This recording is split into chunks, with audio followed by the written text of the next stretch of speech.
Ndagusuhuje kandi wahisemo neza gukurikira Faith Reporters na Itabaza TV aka kanya. Njyewe nitwa Sami Celestin, ndakwifuriza amahoro n'amahirwe mu byo ukora byose. Imbere yawe rero hari Keri Rwamapera uraho nanone. Muraho neza. Amakuru Tashima Imana. Uwinsi yashize no mu biganiro twagiye dukora bitandukanye, hari amakuru twagiye tugeza ku bantu afitanye isano n'uburenganzira bwabo. Harimo bamwe bagiye bafungwa bitewe n'imyizerere yabo. Hari abantu rero bafunzwe bikayonza. Mu kiganiro cy'ubushize twaganiriye turimo kubwira abantu amakuru yabo n'ubuzima babayeho, n'icyo abantu noneho bashobora gukora kugira ngo abo bantu babone ubutabera. Amakuru y'abo bantu ameze ate ubu ngubu mbere y'uko tugera ku kuba yenda hari icyaba cyarakozwe? Bo nk'abo baracyari mu nzu y'imbohe muri gereza ya Ngoma y'abagore. Ababyeyi bane b'Ikageyo twatwerezaga ubufasha bwo gushaka umunyamategeko niho bari. Yego. Ibijyanye n'ubutabera bwabo rero ubu noneho bigeze he? Yize neza ko n'ubundi nanjye abantu bagiye babimbaza ati se bigeze hehe, ese umunyamategeko mwaramubonye? Umuntu wambazaga nkamusobanurira, nkabaha na kopi z'umunyamategeko bakarebaho za contract twagiranye. Ariko ntabwo nashatse kubishyira mu ruhame cyane, ariko bisa naho ari ngombwa ko tubivugaho. Baciriwe urubanza ku munsi wa 9 ukwezi kwa mbere uyu mwaka. Kujurira kwabo kugomba kuba mu minsi 30. Ni ukuvuga ngo bitarenze 8 twagombaga kuba twajuriye. Ndashima Imana ko amafaranga yabonetse vuba rwose. Tubwiye abantu ko twashaka amafaranga kugira ngo habeho kujurira ubujurire, abantu bazahabwe umwanya wo gusobanura impamvu zo kwizera kwabo mu rundi rukiko. Amafaranga yarabonetse kandi koko twajuriye mbere. Ubujurire ngira ngo bwatanzwe ku munsi wa 8 batari wa 7 ukwezi kwa 2. Contract ndayifite, twagiye n'umunyamategeko, ibintu byose n'ubu barabikurikirana. Twabasuye kuri gereza, umunyamategeko yarabasuye, nanjye nagiyeyo, niho bari. Cyakora icyabayeho nuko dutegereje umunsi wo kuburana, umunsi bahabwa umunsi wo kuburana ntabwo uraboneka. Abantu bashobora kubyumvamo ko hari ukugira ngo hari ukuntu urubanza rwabo rwaryamiwe. Ntabwo ari byo. Mbizi neza ko urukiko rufite imanza nyinshi, yego nyinshi, zabanje na ruriya.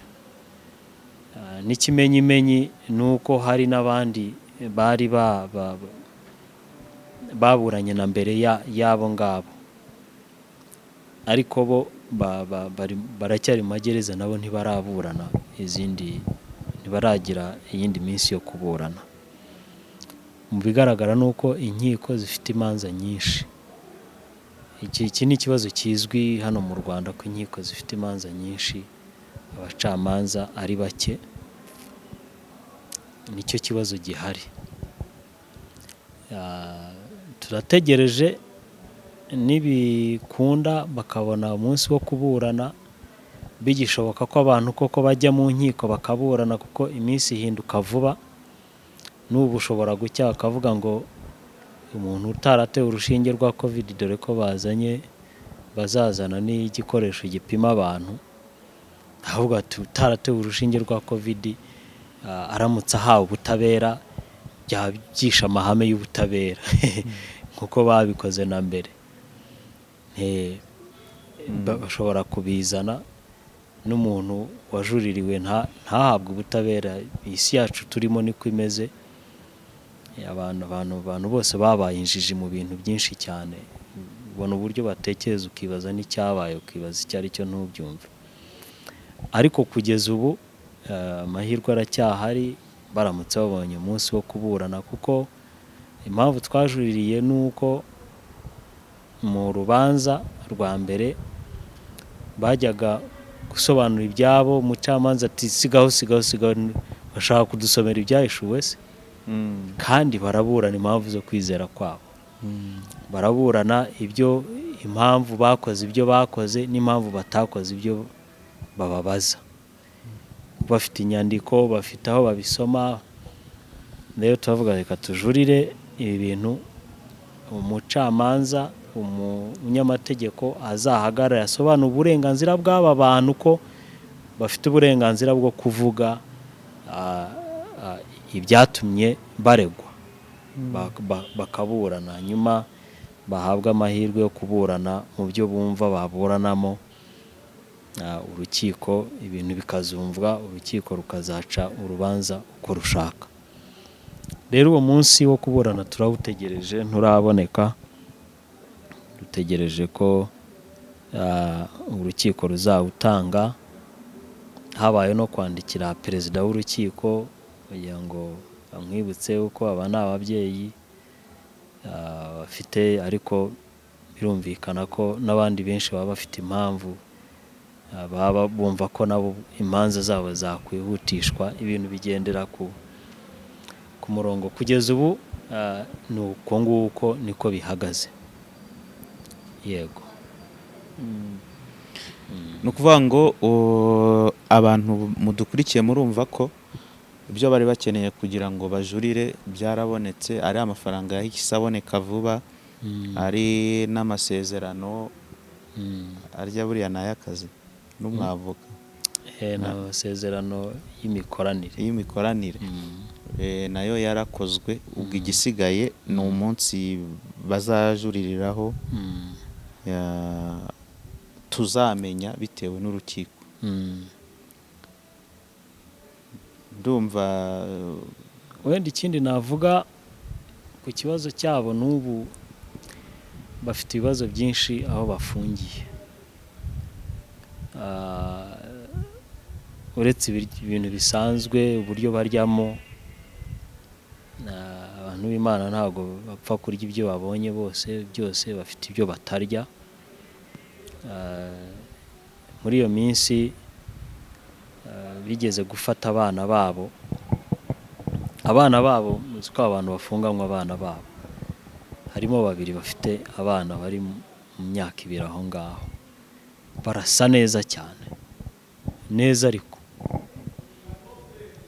ariko muri iyo minsi gereza ya Ngoma mu bushishozi bw'umuyobozi wayo, ngo yabonye ko akwiriye kwaka ababyeyi akabaka abana babo, ngo abo bana akabaha abandi bantu, akaba ari bo babarera ngo babone guhabwa amata. Ababyeyi barababwiye bati twebwe abana bacu ntabwo tubaha amata y'inka, dufite ibindi tubaha bifite intungamubiri ziruta iziboneka amata y'inka. Ariko kubera ko abantu bose mu mitwe yabo, ibitekerezo yabo batekereza mu gahato, hadasuzumye se koko ibintu abana bahabwa birimo ibiboneka mu mata.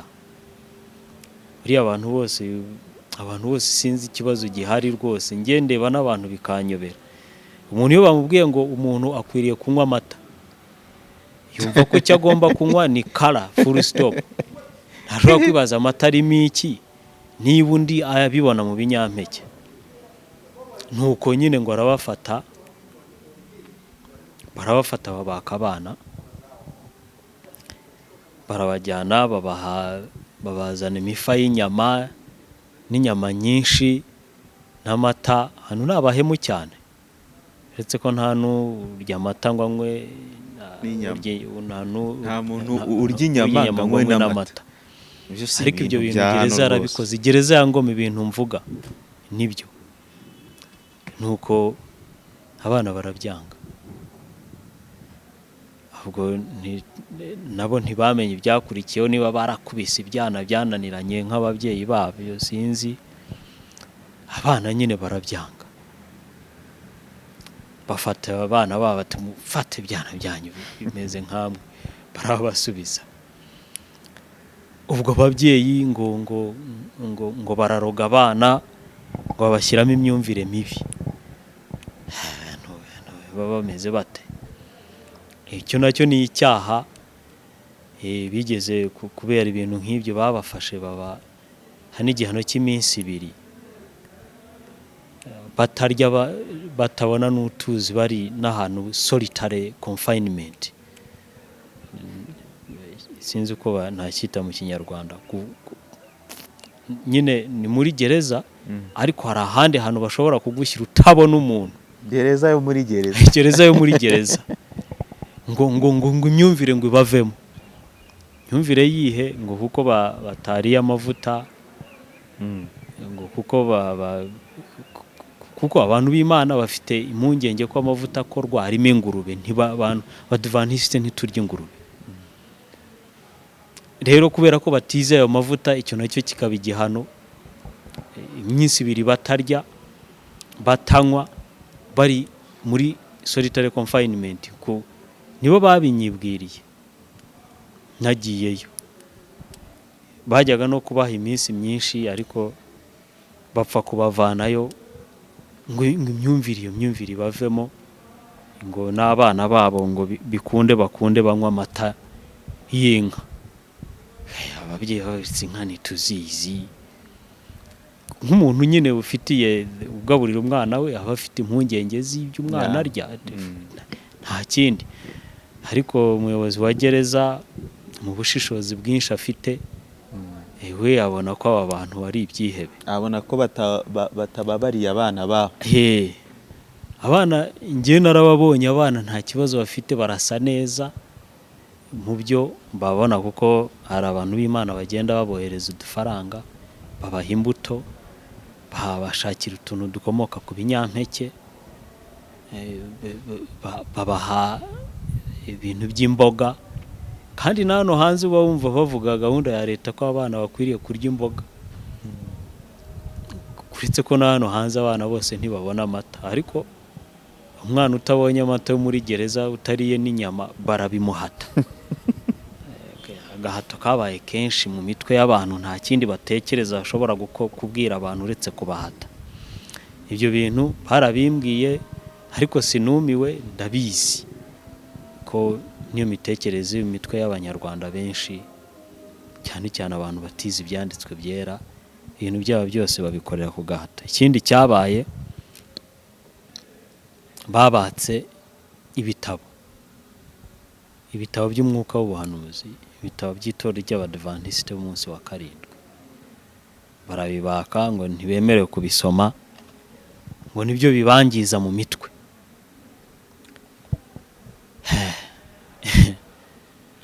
Ngo bibangiza mu mitwe. Buri ibitabo dufite by'itorero bitwangiza mu mitwe. Buriya nuko nyine tutari ahantu umuntu agufiteho ububasha, yakabaye aza mu kabati wawe akabyikorera byose, akavuga ati uzajya ubisoma rimwe nabishatse. Barabibatse. Nubwo hari ibitabo nari mbashyiriye, ibitabo byacu ni bizima, bavuga bati si bya bindi by'abadivese. Ati umuntu arambwira ati rero ushobora kubibaha, ariko ni hahandi barabibaka. Ntabyo nabahaye kuko n'ubundi hari abandi bari babikeneye, ntibabihabwa nyine, kuko nibyo bari bafite, barabyatswe kera. Mbese ugezeyo kumva, no muri iyi minsi bampaye amakuru na yuko hari abantu bagiyeyo.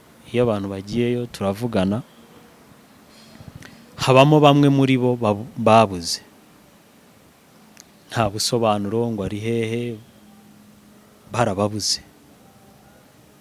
Kandi babanaga muri gereza Yego. barababura birashoboka ko bongeye Bagashobora bakabakubita akato cyangwa kwimuka cyangwa bakabimurira ahandi, baba bafite uburenganzira ko bwo muri kubagenza uko gereza banza bashaka. hari uburyo abantu bimuka.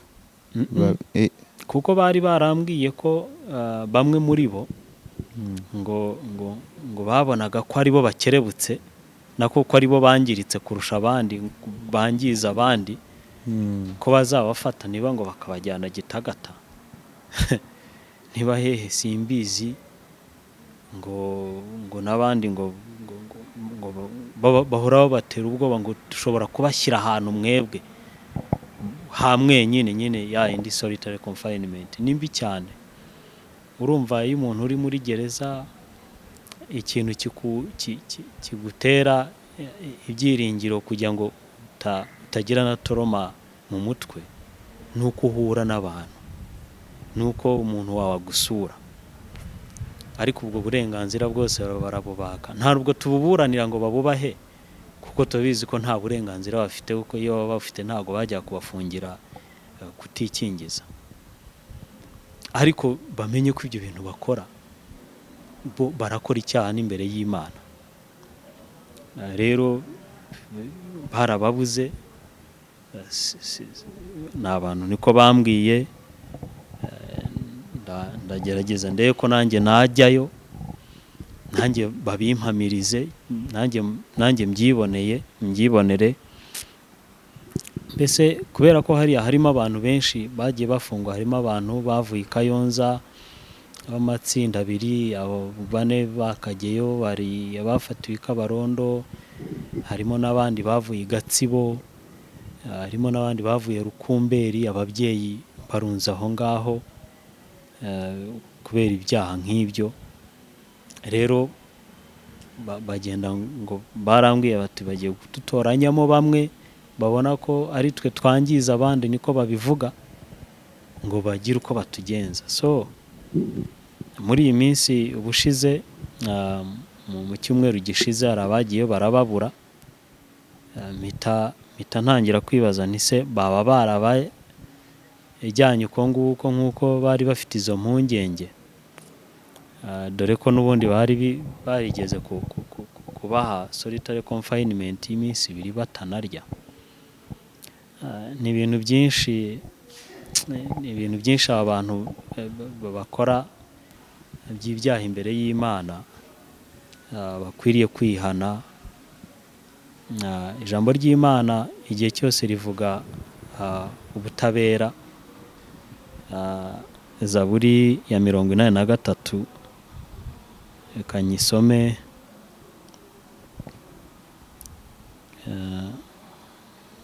Zaburi ya 83. Zaburi ya 83 murongo wa kangahe? Ngo ni yose ahubwo Yose? kuko ifite amagambo asa kandi meza cyane. 82 ya 82 yavuga ati Imana ihagarara mu iteraniro ryayo, icira abigira Imana urubanza iti muzagezayo guca imanza zibera, zita ku cyubahiro cy'abanyabyaha, muca imanza zikwiriye uworoheje n'imfubyi, muca imanza zirenganura umunyamubabaro n'umutindi, mutabara uworoheje n'umukene, mubakize amaboko y'abanyabyaha. Iyi zaburi Uwiteka Imana yacu nta kindi kintu isaba abategetsi ku isi, si ukubakira amazu ngo babe mu midugudu ngo bagire bate, nubwo babikora, ariko Imana yizera ko buri muntu yamuhaye ubushobozi bwo gukora akabaho iyo utamwitambitse imbere. Icyo Uwiteka ashaka kuri aba bantu ni iki? Ni uguca imanza zitabera, ni uko umuntu adashobora kubangamirwa ngo kuko Pfizer yakoze urukingo ngo noneho kubera ko bari ari abantu bakomeye ngo noneho n'umuntu w'ikajya agomba guhatirwa urukingo kugira ngo umuntu akunde abane neza na Pfizer. No. Nicyo Bibiliya ivuga. Kugira ngo umunyamubabaro n'umutindi arenganurwe, akore abaho mu bukene bwe, akore abeho. Niba afunzwe nk'uko azira icyaha, he kugenda umwaka ibitabo umushyire hehe umugaragure ngo kuko yizera ukuntu uku, ni uburenganzira bwe kwizera uko. Leta ntabwo ishinzwe imyizerere y'abantu namba. Leta ishinzwe ibikorwa remezo, ishinzwe umunyabyaha bakamufata agahanwa agataha. Ibintu ni simple, ni ibintu byumvikana. Ariko kubera ko abantu banze Imana, abantu bashaka kwigira Imana bo ubwabo, barahata abantu igihe cyose n'agahato, igihe cyose n'agahato. Niyo makuru rero, nicyo kibazo kiri kuri aba babyeyi, ni uku nguku bagirirwa. Imana nidufasha hari abandi bazajyayo cyangwa nanjye nshobora kujyayo, uretse ko jyewe nakunze kujyayo cyane, ariko hari abandi dushobora gutuma bakagenda bakareba, n'abana babo bashobora kujyayo barebe ko bababona, ariko kugeza ubu ntituzi amakuru yabo. Uba aba bantu ni iki bakeneye ku bari hanze rero ya gereza badukurikiye? Kubera ko harimo abantu benshi, hari bene data batekereje kubagurira imifariso kugira ngo babone ibiryamirwa, kandi tubirimo. Ni nacyo kimwe mu gishaka kunjyanayo kugira ngo imifariso turebe ko yaboneka hanyuma bayihabwe. Uretse ko experience dufite, gereza ya Ngoma ntabwo yemera ko mujyana ibintu icyarimwe. Hari ababaguriye imipira y'imbeho kubera ko baba bafite imbeho, babagura imipira 40. Bayijyanye gereza ya Ngoma iravuga bibaye byinshi cyane, ngo ntibagomba guhabwa imipira, ngo ubwo ngo mwandike ko mwatanze imfashanyo. Agahato kari muri iyi si wa muntu we. Nuko imipira imwe irasigara, batangaho imwe, indi nayo bagiye bayitanga buhoro buhoro. Ariko natwe tuzabona uburyo tuzagenda dutangamo iyo mifariso nibadukundira, itangwe ku bantu yaba buhoro buhoro umwe ku wundi, ariko bayibone kuko barayikeneye. N'ibindi bintu byinshi baba bakeneye. Hari n'abandi nabo babashije kujurira ku giti cyabo, baba bashaka kumenya dosiye zabo ko zimeze, n'ibindi byinshi baba bakeneye ibyo kurya, kubera ko ntibarya ibyo kurya byatetswe ku isabato. Ni ukuvuga ngo icyo gihe baba bakeneye umuneke, baba bakeneye voka barazikeneye cyane, kuko ibyo kurya barya ntibemera kurya ibyo kurya birimo amavuta. Baba bakeneye voka kuko voka zirimo amavuta, kandi umuntu iyo amaze igihe arya ibyo kurya bitarimo amavuta nabyo bigira ingaruka ku mibiri yabo. Mbese ni na benshi ni na benshi barenga 50 baba bakeneye gusurwa. Mbese hari urimo umwe muri bo twagize nk'igisonga, iyo kubera ko we abazi bose, hari abavuye Rukumberi simbazi, hari abavuye hehe Gatsibo, iyo hari uw'Igatsibo ugiyeyo nawe ntabaza abahehe. So hari umwe twagize nk'igisonga cyabo, iyo umuntu agiyeyo turamwizera, ni umuntu w'Imana. Niba ari amafaranga yashyirayo hariya akamwandikwaho, we abazi itsinda ryabo n'ibyo bakeneye. Cyakora ikibazo dufite ubu ngubu ni uko uwo nguwo nawe ari mu bantu ubuherutse bagiyeyo batabonye.